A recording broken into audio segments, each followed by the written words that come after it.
Yes, sir. Yeah. So you were saying?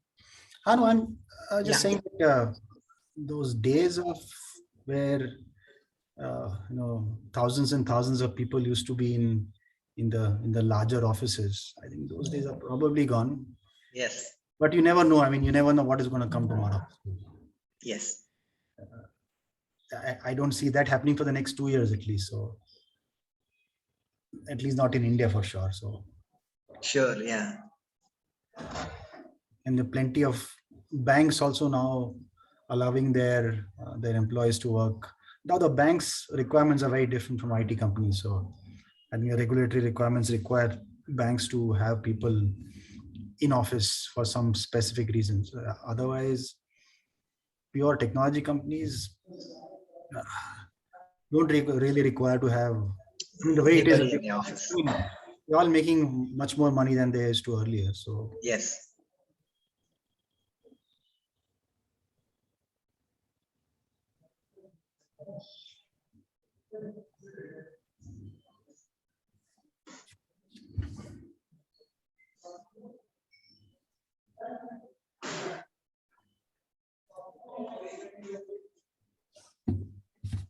We will look to start at 2:10, sir. no In problem. another few minutes. I have time till 3:30, so no issues at all. Okay, sir. So actually what has happened is there's a class that is supposedly happening now parallelly, which Okay. I was trying to get cancelled, but it couldn't happen. So, Okay, but no. anyway, the permissions have been given for the to join this class. So I would have ideally not liked for a class to happen at the same time, but there is No, as I said, I have absolutely no issues. yeah. So some delay is there, but we will get everything sorted. No problem. I have time till 3:30, so Yes. so let me know whenever you want to start. I will start off. Yes. Yes. Yeah. I'll go mute till then. Yes, sir. Can you try and share something and see if you Sure, are sure. able to do it? Yeah, I'll do that. Yeah. We I can think test all that. you need to make me the presenter then. Okay. I think I've already given you co-host. Let me see. Okay. Let me check if I can. Yeah. Yes, you are. You have given me option. Yes. Yes.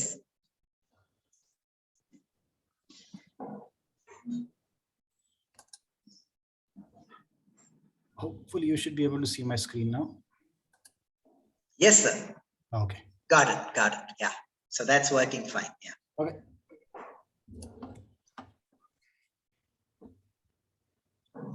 I'll put it back when we start. Yes.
Students will be starting in a couple of minutes. I have muted all of you. So that there is no background noise during the presentation. There will be plenty of time for you to interact and ask questions. Okay. So there is no issue with that. So we will start in about a minute's time.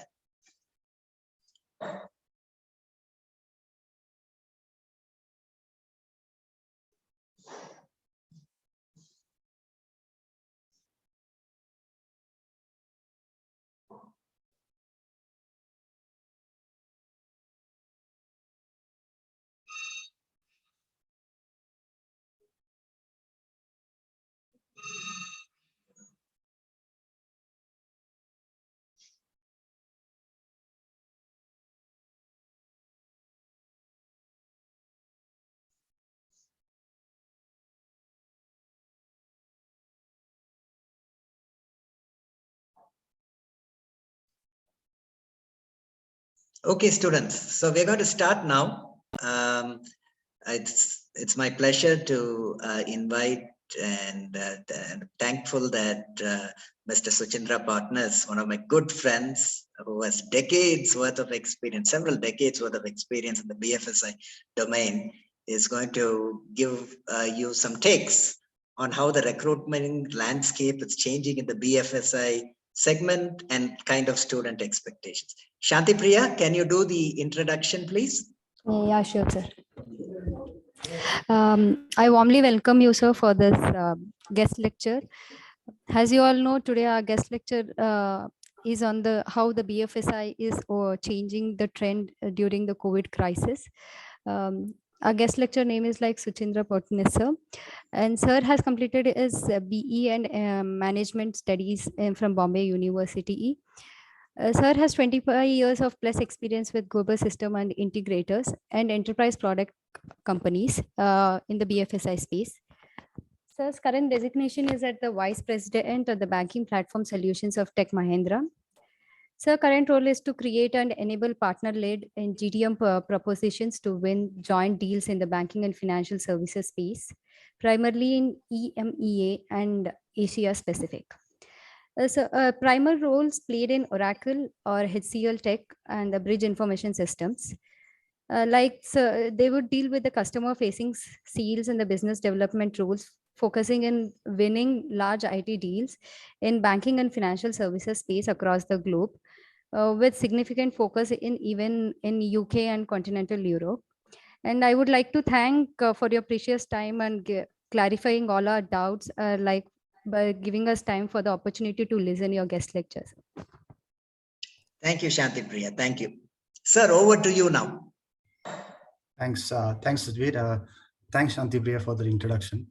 I think maybe before I start with my presentation, I guess I was in most of your shoes from 94 to 96 when I did my management and in Bombay. And we probably didn't have the luxury at that time to have people come and talk to us and tell us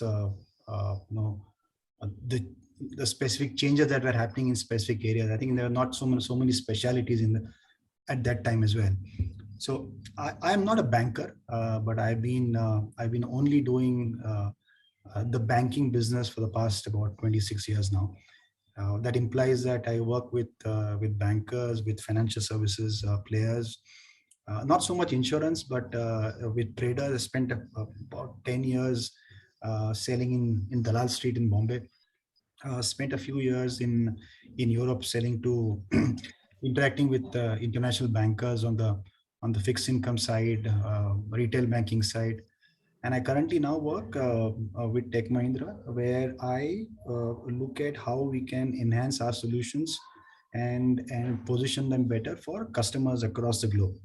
And I generally work a lot with the sales organizations and with our pre-sales organizations. I also look at what is in a specific area in mergers and acquisitions as well. So we look at how we can acquire specific companies to enhance our offerings to our customers.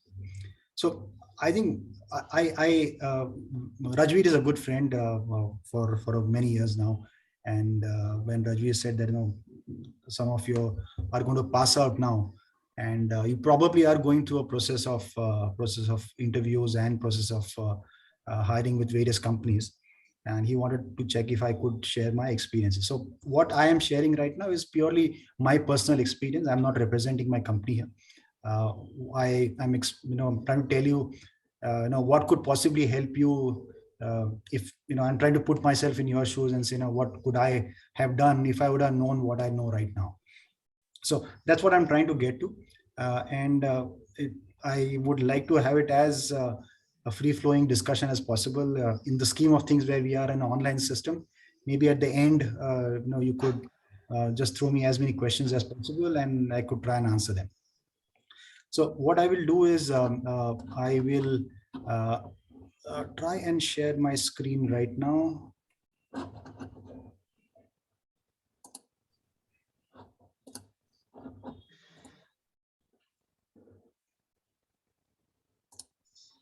Yes, sir, we can see it. Okay, you should be able to see a slideshow option as well.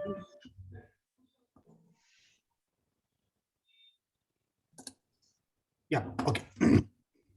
Yeah, so I think you should be able to see my screen. So I think what we just use the term here is, what are the opportunities and challenges post-COVID in the BFSI landscape? And I'm trying to put a term here called remaining relevant. I think we are in those days where remaining relevant is probably more ever required than ever before. Now, these are days when what I use a term called rate of change, right? So you all know what is rate of change. Rate of change is how fast things change. I don't think it's ever changing faster than is changing today. What's true today may not be true in a year's time, and and that is what is causing a lot of change in the organization. So I want to try and focus on where we were earlier. So maybe try and run through. So this is what I would want to cover. Where were we pre-March 2020, pre-COVID? What are the challenges and opportunities now? What has changed now? So there are two distinct realities that are happening today. Who is succeeding? What are the kind of organizations who are succeeding? And I have tried taking two broad areas. One is BFSI as a business itself. It includes banks, financial services, and insurance companies. These are the domain organizations themselves, right? And I have taken BFSI technology as a separate element altogether. So there is every chance that you guys who are currently doing your second year will get absorbed in either of these organizations, right? So it could be a bank, it could be a financial services company. Very high chance it could be a consulting organization like a Deloitte or EY, or it could be technology companies. It could be technology services companies like TCS, Infosys, Tech Mahindra, like us, or it could be enterprise product companies. It could be Oracle. It could be it could be Temenos. It could be various kinds of companies now look at fresh talent from colleges like you. So I kind of slightly divided that into this, in what has changed in those specific organizations, and where are the jobs there. And I think that's what I'm going to try and explain over the next 30 minutes. So where were we pre-March 2020? None of this is rocket science. On the left hand side is what the challenges were at that time, right? The challenges were that everybody wanted to look at growth. Oil prices were going through the roof. Fiscal deficit was a huge challenge. Inflation remains a massive issue. Climate change was an issue there, right? Climate change was always going to be an issue, but it was a huge issue. Everybody remembered. Nobody remembers Brexit today, but Brexit, China, US, all were huge challenges at that time. What were the opportunities? What was really going good at that time? The startup scene was really great. Technology sector was booming at that time. The travel, food, tourism was going great guns. Manufacturing was doing well as well. It was recovering from a big slump and growing very well. And a lot of companies were putting their money into growth economies. I think that's what was happening pre-2020. Right? It was a lot of money was coming into economies like India, like a lot of Asian countries, where there was a lot of promise of growth and change. Thailand, Indonesia, Philippines, Vietnam, all of these countries were getting a lot of growth. So this is what was March 2020. Travel was flourishing, and then obviously, where are we now? Things obviously change, and I don't need to go tell you what happened, but where are we today, right? And I'm talking only from a corporate point of view, from a corporate organization standpoint of view. So where are we today? I think corporates are recording massive profits, right? And most of the large organizations are showing profits which we have never seen before. Stock markets are absolutely booming. The smaller, the SME organization, the small and medium enterprise, they are becoming smarter and smarter by the day. Liquidity is an all-time high, right? Liquidity is the cash that's around in the market. Um, there's never been so much liquidity that's been there today. Maybe not so much in the last 15 days, but but till about the last 6 months, last about a year, things have been absolutely fantastic, right? Interest rates are at an all-time low. You can get a home loan today at about 6.5%. Never thought of that. When I took my first home loan, it was in double digits, right? And 6.5% is a uh, huge change from there. The tech and the healthcare businesses are absolutely booming everywhere, right? Consumer is now coming up again, and the rise of cryptocurrencies. And this is reality. This was not reality when COVID struck, right? This was not reality when it was kind of doomsday when it was, say, in June of 2020. When literally everything got shut down. But things have moved from there. Things have moved positively from an organization point of view, from a corporate health standpoint of view. There's another reality as well. This is one reality. There's another reality as well, and I'll come to that reality. But I think the big news for you guys, and I'm sure you are aware of that, is that the job scenario today has never been better. Right? The job scenario today has been probably the best ever. There are companies who are vying for good quality candidates to come and join their organizations, and organizations like us are simply struggling because we just don't find enough people who just can bring the quality that we generally desire today. And that is a scenario which will stay for the next 2-3 years. I don't think that's going to change. And that's the big news for all of you guys. I think that's a positive big news for you guys as well. The second part, second reality also is, on the flip side, the unorganized sector has taken a massive hit. The job losses that have happened in the unorganized sector and the unorganized sector have been huge. They've come back pretty surely, no questions about that. The fiscal deficits have become a challenge for a large number of countries. I'm sure you've seen that the rich-poor gap, the inequity has increased significantly. The tourism, travel, and hospitality industry, which was booming before COVID, took a sharp hit in the first year. Things have come back to a certain extent, but international tourism has completely stopped, nearly stopped, and it is going to take a lot of time to get back to where it was. The less said about what's happening around the mental and physical health, but honestly, that is a huge challenge, right? So these are two realities, when you take out the BFSI part out. But let's look at who's succeeding, what kind of organizations are succeeding, and this is what you need to know. When you look at what kind of organizations would you want to join, right? So the companies who are succeeding are the corporates who accepted the change, right? They accept the change and who can adapt. So they did not wait for the normal. They did not wait for things to get normal. I think that is something that is reminiscent of all corporates who have succeeded well. Corporates who have invested significantly in efficiencies. So they are not only invested efficiencies in terms of their infrastructure itself, but they also invested in ensuring that their employees are more efficient. They allowed employees to work from home locations, gave them infrastructure to make them more efficient. And those are the companies who really become more efficient. Now, this was not possible for everybody. I mean, IT companies could probably say that, but a manufacturing company can't do that. Manufacturing company still has to do the same amount of work at the same place, and that took a hit. But what is happening now is that those manufacturing companies now are also now implementing newer and newer technologies so that they can now become more and more efficient. They require far less people to do that. Right? Automation is big now. Right? Everybody wants talking about automation. So none of this is, again, something that you're not heard of. But this is reality. Reality is that anybody who understands automation, can implement automation, and can go digital.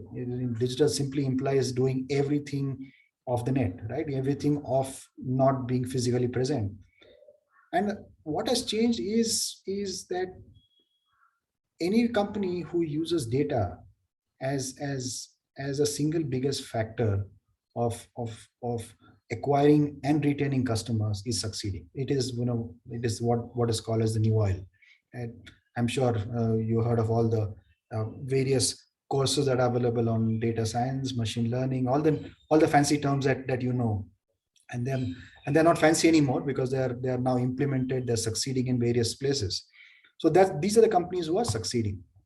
So what's changing in the BFSI side? I'm trying to now talk about uh, the BFSI sector. And when I talk about the BFSI sector, it implies what's happening with banks, what's happening with financial services institutions. Not so much, companies which are technology companies, but what is really happening.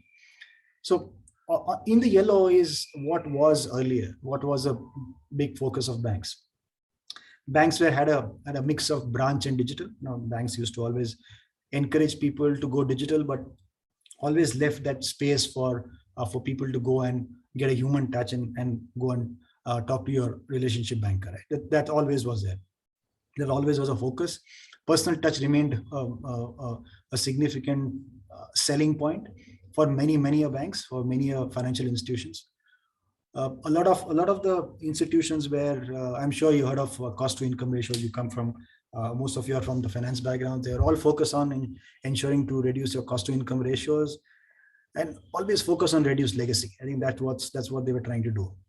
Growth was an important focus. Regulatory compliance, huge story for everybody. The amount of money that was required to be put in, and deploy technology to basically ensure that you could manage all of these challenges. I think that's why you use technology. You use technology to manage regulatory compliance. To ensure you could reduce your cost to income ratios. That's the reason technology was used.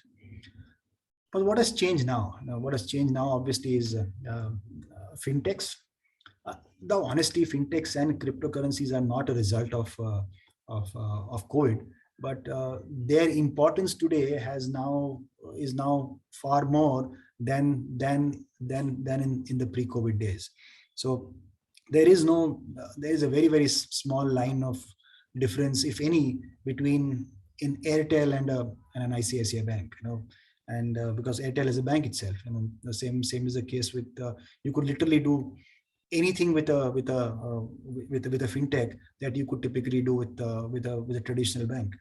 And the traditional banks obviously are ensuring that they buck up with their own technology and ensure that they do things faster and compete with these the fintechs as well. These companies are going digital again, ensuring that the younger customers like you don't need to go to a bank. You can now typically open a bank account with literally within minutes, sitting at your home, and that's something which is reality today. That's again now being offered.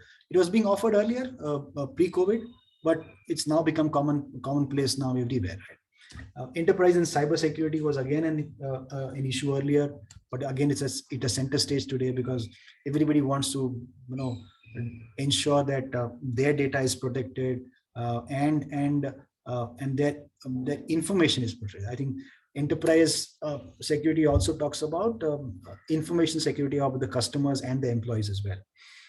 A lot of focus is on micro lending now. A lot of focus, which was not there so much earlier.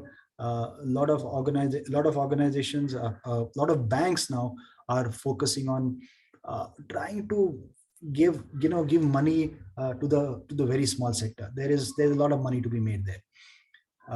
Application program interfaces. These are, I'm sure you heard of these.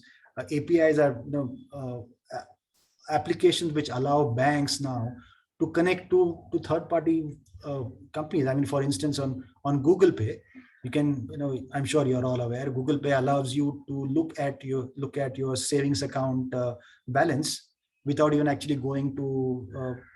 So you might have an Axis Bank account and you might have Google Pay linked to it. You can actually, from your Google Pay account, you can actually see what's your Axis Bank savings balance. And those are now being enabled through what you call as application program interfaces. Everybody's going on the cloud now. The concept of cloud native being a huge thing. Banks are investing more and more into cloud so that things are far more efficient, customers are serviced faster, and costs are far lesser. Right?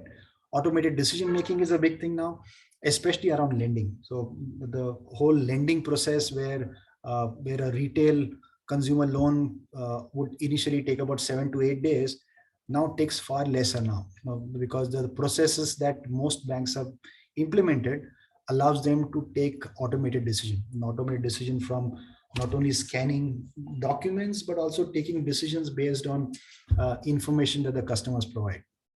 And that is a big change that is happening. So data science, AI, ML, all of these are, which I spoke about. Right?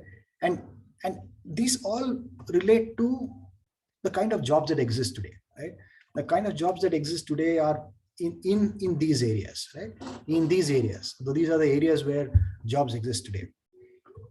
But what are the specific areas? I'm sure, like some of you probably, the old traditional jobs are never going to go away. Right? The traditional jobs are doing sales and marketing. They will continue. But it's just the way you're going to do sales and marketing is going to be different. Yes, there will be a face-to-face interaction. There is no doubt about that. The amount of face-to-face interaction is going to reduce significantly. It's already happening today. But the old traditional jobs of operations, the front office jobs, the mid office jobs, the back office job, those will continue. You just need to do it differently from here onwards. The trading jobs are still very much there. Risk management and trading are kind of interlinked together. Some of you will end up being industry analysts, right? Some of you might join banks or basically services companies or even consulting organizations and become industry analysts. Some of you might become customer relationships specialists. So these are the top 6 kind of areas where jobs are going to be there in the BFSI sector. I don't think that's going to change. But what is going to happen is that each of you, when you do this, the knowledge that you bring in of your domain is going to be important, and that's not going to change. But what will be a game changer is, how much do you understand of what is happening today? How much technology do you think you can absorb so that you can talk to your company better, to your customers better, right? End of the day, you're always selling. There's always some customer above you, whether it is your own internal customer in your own bank, or it could be an external, right? So if you are a teller, there's a teller always talks to somebody in front with a retail customer. If there's a customer relationship manager, there's a customer relationship manager manages a set of people, and those are customers for him or her at the same time. So somebody's always selling at the same time, but the knowledge of domain always remains. Now, do you really know what is going to change tomorrow? And do you really know what is happening today? I think the rate of change that is happening today is tremendous. And again, the challenges of banks, banks are still obviously hiring, institutions are still hiring, and the quality of people that they require is just not there in the market today. The number of people that are required. So maybe take a step further and try and talk about the BFSI technology sector. So what I mean by BFSI technology sector is primarily implies technology companies who focus on servicing the BFSI sector. Most technology companies, all the large technology companies would have various verticals that they support, right? So the BFSI, banking, financial services, and insurance is generally the largest vertical in most companies. So typically, they would have verticals like BFSI, they would have verticals like manufacturing, it could be telecom, it could be utilities, there could be multiple verticals. Generally, the BFSI is the single largest vertical in most technology services companies, as well as large enterprise product companies as well. So what is changing there? What is changing there now? And what is happening now in that particular sector is that that earlier there was, all of these companies used to, I'm sure you heard of the offshore on-site model, right?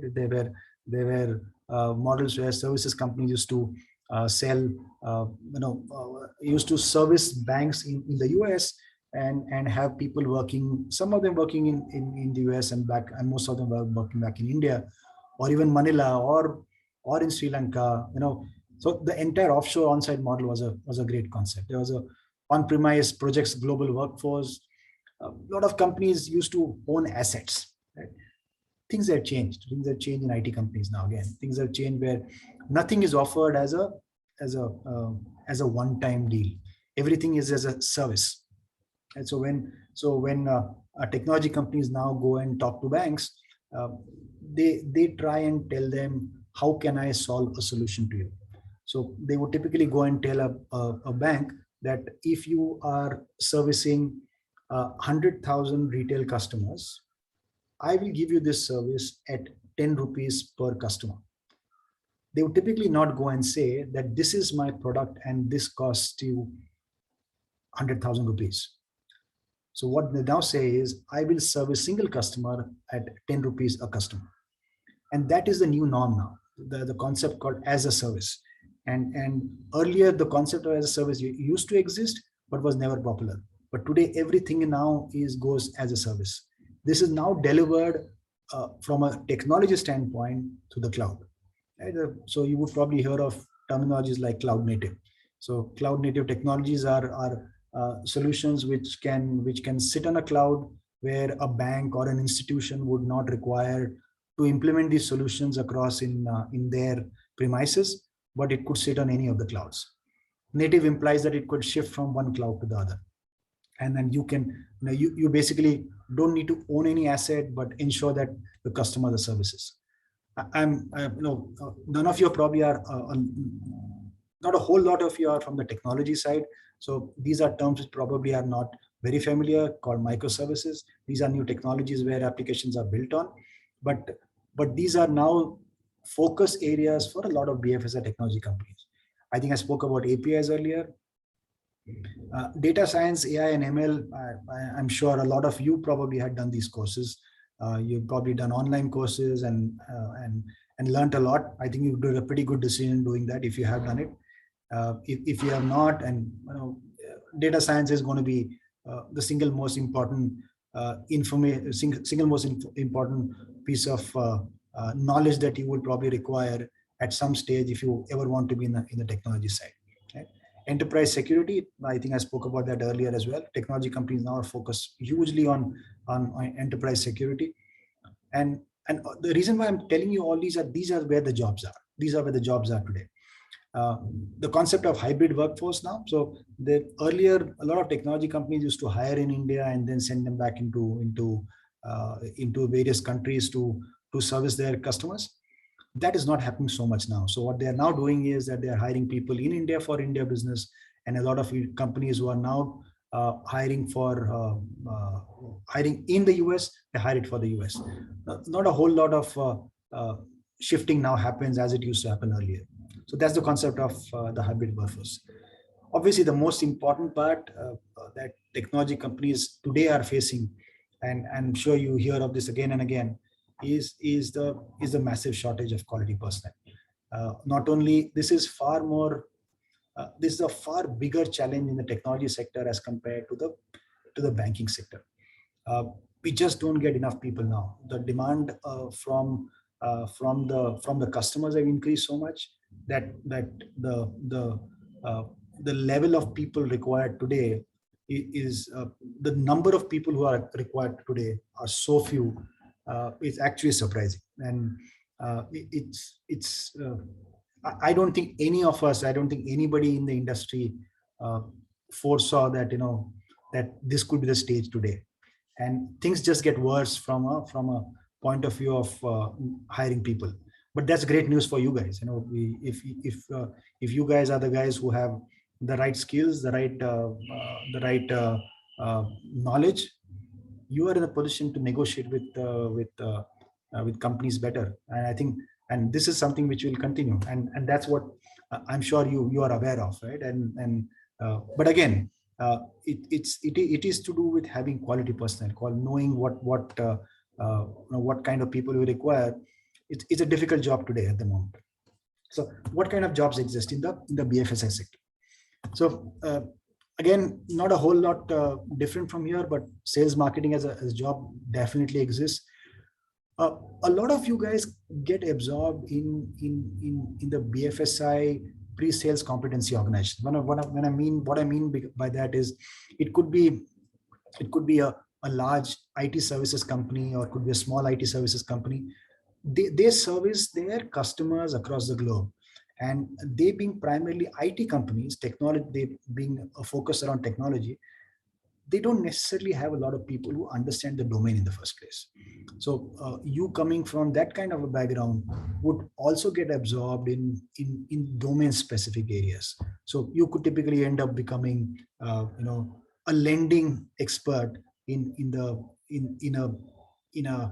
Infosys for that matter, right? And you could join their pre-sales organization.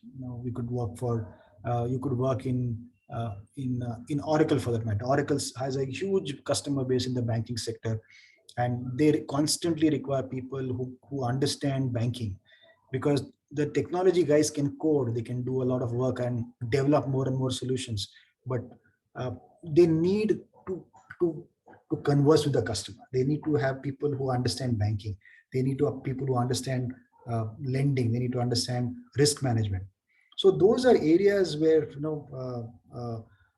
people like you can do a pretty good job.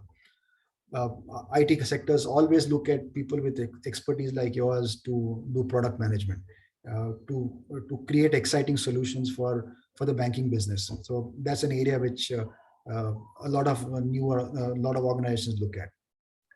Business analysts, I think, again, areas where a lot of you guys also would end up joining, where you would bring your expertise and then deliver projects for customers, deliver projects for banking customers, right? You could end up being in the delivery organizations. Mergers and acquisitions, some of the brighter ones amongst you could end up doing mergers and acquisitions as well, work with the larger organizations and see where you could acquire, again, bringing your domain skills into the play. Some of them you could become EA to a CXO, and don't undermine this particular role. It's one of those roles which helps you to learn the most if you ever work very, very closely with a CXO. So these are broadly the kind of jobs that are available today, and the kind of work that is available today in the BFSI sector. Yeah, and again, the only reason why they would look at you, even if you don't understand technology, is simply because you have the domain understanding.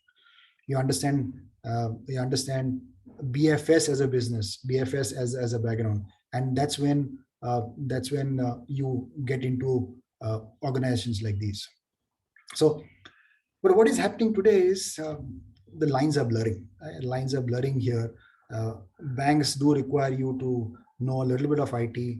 IT companies require you to know a little bit of BFSI, and that is probably going to continue. And the more and more you kind of acquire an overbearing knowledge of banking and IT, the better off you will be over a period of time. Obviously, the more specialized you get in BFSI, if you are a technical chart expert, right? You do technical analysis for the first place, and you end up becoming working for a large equity trading house or a large derivative trading house, and do work around that. You probably don't require a lot of understanding of IT, but depends on the kind of work that you typically end up doing. So my objective was to let you know what kind of jobs really exist in various kinds of organizations, and at the end, I think you have to ask yourself how relevant your skills are today. Now, how quickly will you be irrelevant tomorrow, and how long will you be relevant? And I know I use this word relevant multiple times, but it is going to be the most important word that you will remember, because the skills that I acquired 25 years back was not relevant after 10 years. The skills that you acquired today will probably be not relevant after 3 years, and that is a big change. And you have to constantly innovate yourself for you to continue to be in that race, assuming you want to be in the race. So so there are challenges, there are opportunities, there are significant opportunities for people who are willing to take that extra step and continue to learn and understand the new areas and be part of the change. And the people who will succeed, and succeed is a term that you have to decide end of the day, are people who adapt, who change, I think what is happening today is that the competition is absolutely immense. Competition for the quality of the good quality work. But at the same time, there are lots of jobs available as well for the good quality work, right? And the more and more you know, the more and more relevant you become. And what is going to happen is the difference between the great and the not so great is going to increase. That's reality today, and that's all going to be down to the the the the big thing today is about where do you go from here, right? And I think it is about staying relevant, and and I think that's pretty much what I wanted to have a chat. I don't know how much time I took, but yeah, it's about 2:45, and uh, and again, it's more it's a personal opinion from my side, not really a company opinion. I'm obviously not authorized to talk about from a company standpoint, but this is something which I share with a few colleges myself, and happy to do this conversation. So what I will do is I'll open this up for questions. If you want to have any questions, Rajveer, if you have any questions for me, happy to answer them. Students, the floor is open for questions.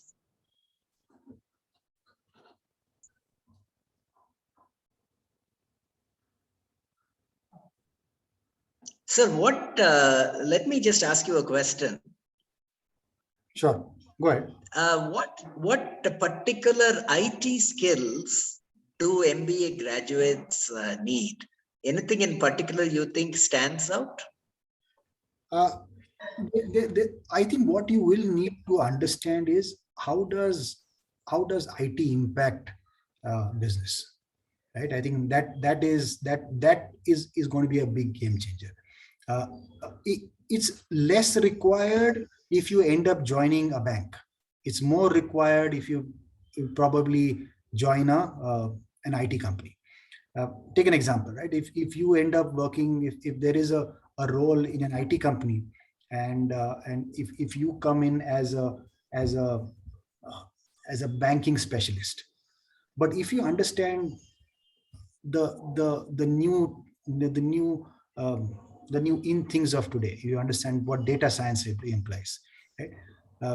If you understand what data science is all about, and you don't need to understand in depth, you need to understand the correlation of what data science implies with respect to BFSI. Data science is they are fancy terms, but at the end of the day, what it implies is that what can you do with a large amount of data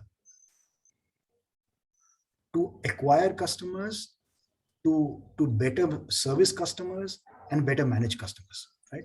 So some of these would really help. But if you end up becoming coders, which I don't think any of you would become, then you probably don't require a whole lot of domain understanding. You probably then need to understand Java, you need to understand C++, you need to understand Python, you need to understand all these heavy technologies. You could end up becoming, I mean, some of you might be leaning towards doing coding for that matter. There's nothing wrong with it. I'm an electronics engineer, but I never got into any of my electronics part ever in my life. But I always sold in the BFSI space. So there is no saying as to what you should do and what you should not. But I think understanding what is happening on the data science side, understanding what is happening on the cloud side, and what does digital mean is very, very important. So banking today is all digital, right? Everybody talks about the word digital, and if you can explain to your interviewer in 2 crisp sentences what digital means, it could be your own sentence, it doesn't matter, and how does it impact, I think that's what really matters. I gave a long winding answer, but yeah, I think these are the 2-3 things that they would require to understand. How do you relate technology to BFSI? Thank you very much, sir. So one more question. How important are skills like Python, and today this big data analysis is taking over several facets of our life and has basically being relevant in several disciplines, whether it is medical, engineering, sciences, you name it. So how relevant is doing some learning something like Python for our for a role for this type of analysis role?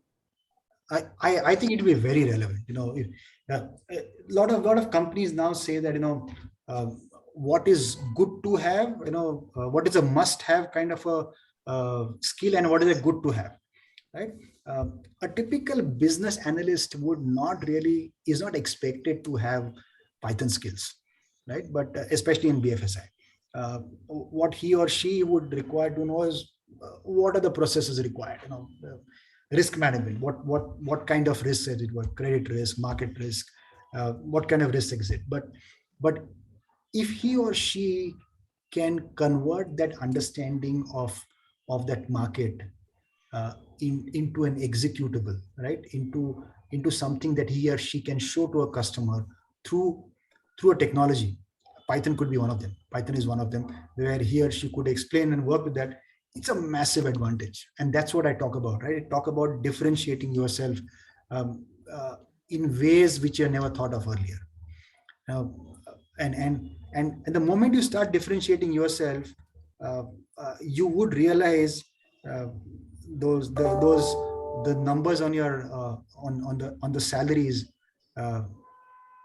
change significantly. When I used to be in your seats, the seats of your students, we always used to look at how much money am I going to get, right?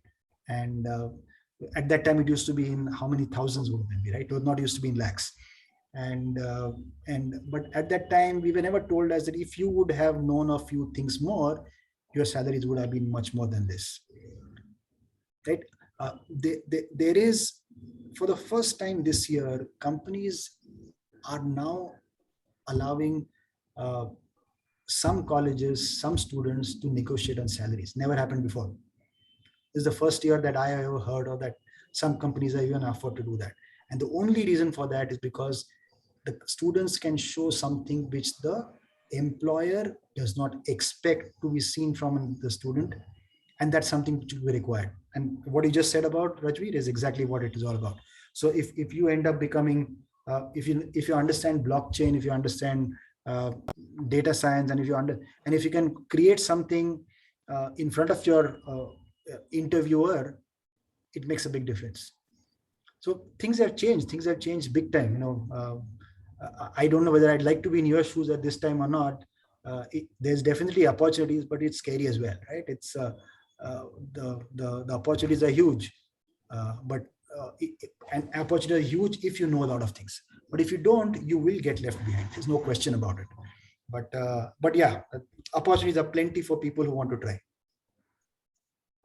So thank you very much. Students, any questions from your side?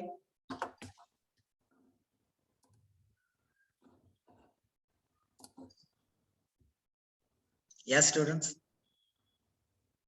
Sir, I touched on Python. Anything else you will suggest? No, I think understanding basic technologies itself is important.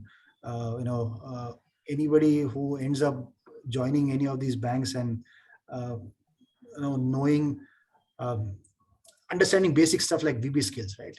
You would end up working for banks, and knowing VB itself is very useful, right? Visual Basic in Excel. Through Excel, if you know Visual Basic, I think is very, very useful. So if you know that, great. I think you should definitely use that to your advantage. Not knowing MS Office is not really an option at all. Right? You got to be skilled with that, because you will end up being seen as somebody who's not adequately skilled when you land up there. So obviously MS Office skills are absolutely key. Knowing a little bit more like Visual Basic really is useful, especially for a lot of you number crunchers. Visual Basic is a huge skill. I would very strongly advise anybody who's doing any number crunching to at least know what the Visual Basic is all about. It's a pretty simple technology and it's done by yourself. You have question, Kirti, Shanti Priya? No, sir. Okay. Sir, what about R? Sorry. R programming? I heard a lot about it, but as I said, I'm not really a technology guy in the first place. Okay, okay. I have, there are plenty of technology solutions available. In fact, there are people who have specialized in in old technologies, for that matter, right? The old IBM AS400 technologies. And there are very few people who are there, and that is relevant from a banking standpoint simply because a lot of the old banks in India use some of the technologies which are based on pretty old IBM stacks, which are which require people to have a completely different understanding of coding. So again, I don't want to scare anybody that you require to understand coding. You obviously don't need to, but the reason why I say that is the differentiator for you guys is that how much do you understand technology affects the banking business. I think that's what I trying to say again and again. Try and link that again and again. Read through how digital makes a difference, and read through how things like data science makes a difference in this particular space. It is making a big difference today, and yeah. So I think that's where it is, Rajveer. So thank you so much for your very valuable time and all that. Students, most of you are attending placements. Any questions?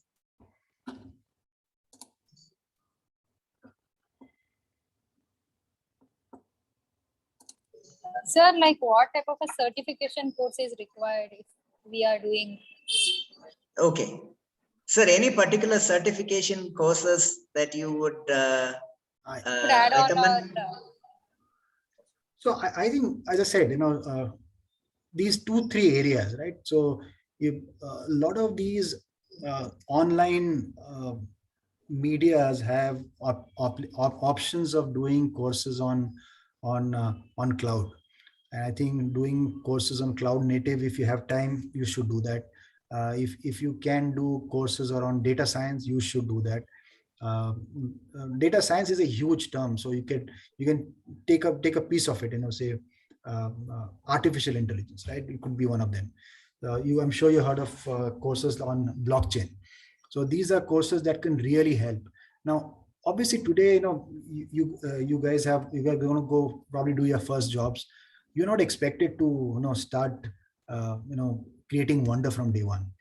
But again, the reason I'm saying all of these terms is to create a differentiator today. When I say there's a shortfall of jobs, shortfall of people, there's a shortfall of very good people. But the number of people who have the same skills are huge.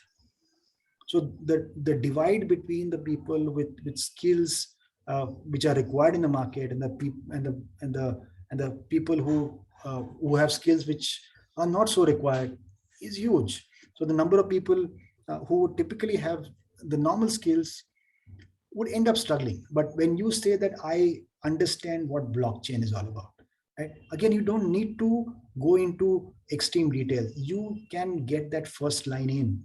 When you talk to a potential interviewer and understand how blockchain affects financial services market, and all of this is available, you can Google it up and you understand where it is. And if you know that, you can do a small course as well. And these courses are 6 to 8 pieces. You can do it on Udemy. You can do it. There are a million places where you can do these courses. Coursera is one of the best places to do these online courses. I'm sure all of you are aware. All of you probably know better than me on where to get these courses. So blockchain, cloud native, digital, these are things that data science, these are kind of courses that you can do. It can enhance your chances to get better jobs. I think that's what I would suggest. Thank you, sir. Any other questions, students?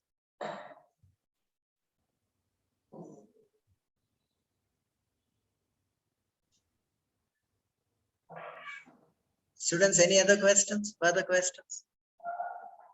Okay, if there are no questions, I will end it here, sir. Thank you so much for taking your valuable time and spending 1 hour with us. I'm sure our students drew some very interesting pointers from what you had to say. So given that skill upgradation is the name of the game today, I think I hope our students do that and stand out in the crowd. So thank you for giving so many pointers on that. So in case there are any further questions, I'll just route them to you. Students, if you're hesitant to ask, please type in the chat. You can type in the chat as well. No, as even if they do chat, I will respond to them. And Yeah. if they send it to you on a mail, I can reply back to them as well. Okay. I think the only advice, and the same advice I would give to my son, who's currently doing his second year engineering, is that if you don't differentiate, you will be left in the crowd. There is no two doubts about that. It is a horrendously competitive market today. But for people who want to differentiate, it is an exciting time. There's no question about it. Differentiate yourself. Think every single time, what are you doing differently from the person sitting next to you? And what is it that you can learn? Are you putting that extra effort in doing something more? And it could be on the domain side, it could be on the technology side, but you got to put in that extra effort to do that. That would be my suggestion. Thanks a lot for this opportunity. I think very nice of you to invite me, and more than happy, if there is any more questions, I will respond to them on the email. Thank you again. Thank you, sir. Thank you. Cheers. Bye. Take care, sir. Bye. Thank you. Thank you. Thank you, students. Bye.